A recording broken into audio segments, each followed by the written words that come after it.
Welcome. Today, we're going to dissect the Chera dynasty. But we're not just going to look at them as some forgotten regional power. No, we're going to see them as they really were, the absolute masters of the spice trade, and a critical link in the ancient global economy. You see, understanding their model is absolutely key to unlocking some pretty complex questions in your history papers, so let's get started. Here's the central question I want you to hold in your mind throughout the session. How did a simple spice from ancient Kerala, pepper, which they call black gold, become a luxury good so valuable that it actually began to shape the economy of the Roman Empire? The entire answer? Well, it lies with the Cheras. All right, here's our plan. First, we'll set the stage, the context and sources. Then, we'll get into their unique political structure.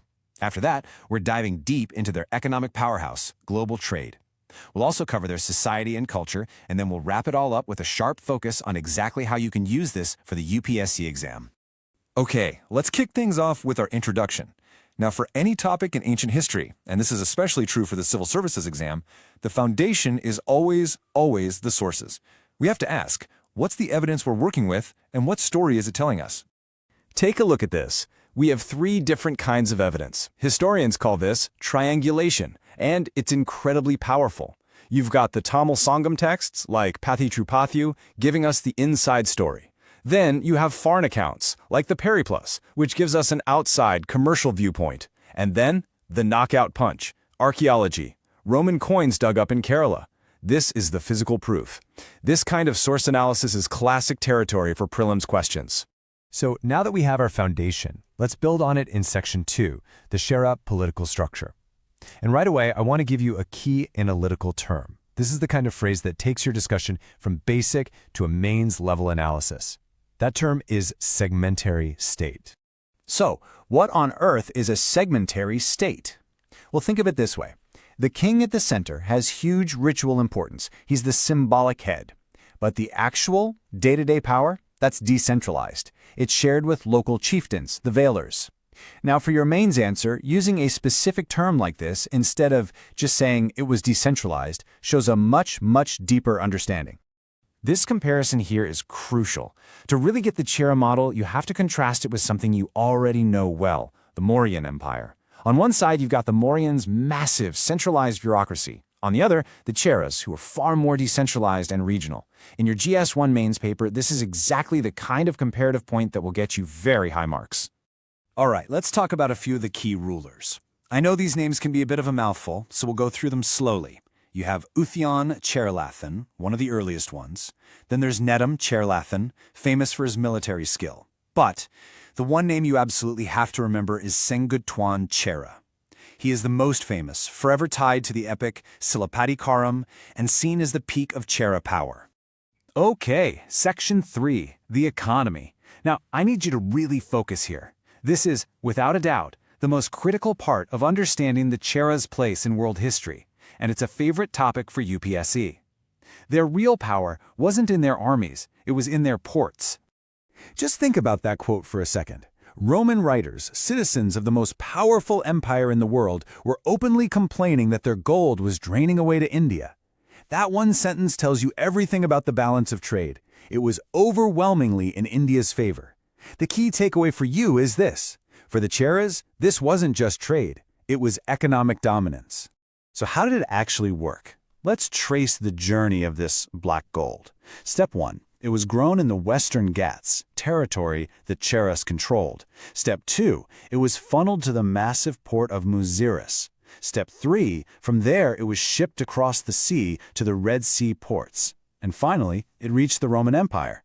You see, the Cheras didn't just sell a product. They controlled a vital artery of a very early global supply chain. So why does this matter for your exam? Because this is a perfect textbook example of early globalization. For your mains answer, you can argue that this trade created economic dependency in Rome while at the same time funneling incredible wealth into the Chera kingdom.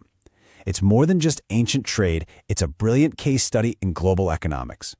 All right, moving on to our fourth section, society, culture, and ultimately, their decline.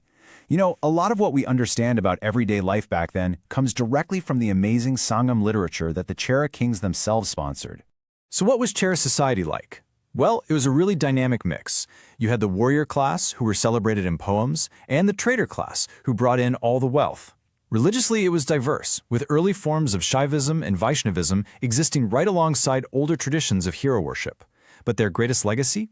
Their patronage of Sangam literature, with the epic Silpadikaram being the crown jewel immortalizing their greatest king, Senguttuvan. So what happened? Why did they decline? Well, around the 3rd century CE, it wasn't some sudden collapse. It was more of a slow fade, and it was driven by a few key things. You had rival powers like the Pallavas getting stronger, some internal political issues, and this mysterious period called the Kalabra Interregnum, which really shook up the whole political order in the Tamil region. Okay, now for the final and most crucial section, the UPSC focus.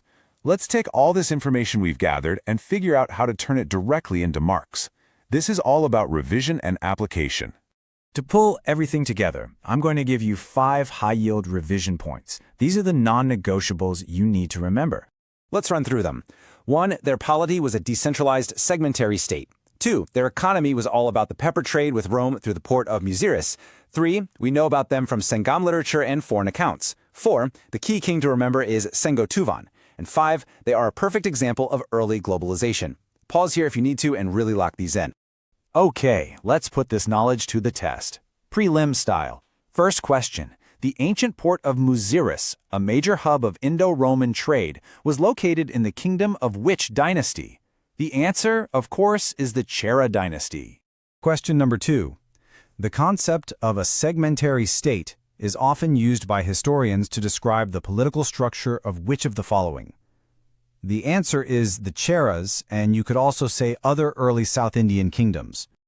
And one more. This one's on sources. The Sangam text Patatrupathu provides significant information about which of the Sangam Age dynasties. The answer here is specifically the Cheras. And finally, a potential mains question. The real strength of the Cheras lay not in their political structure, but in their control over the maritime economy. Critically analyze. Now, how would you tackle this? A really strong answer would start by defining the segmentary state.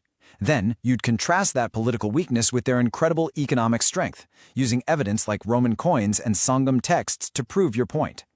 So here's my challenge to you. Attempt to outline an answer to this question in the comments below. Don't worry about writing a perfect essay, just the structure. Let's discuss the different ways to approach it, because it's this kind of active practice that really turns knowledge into marks.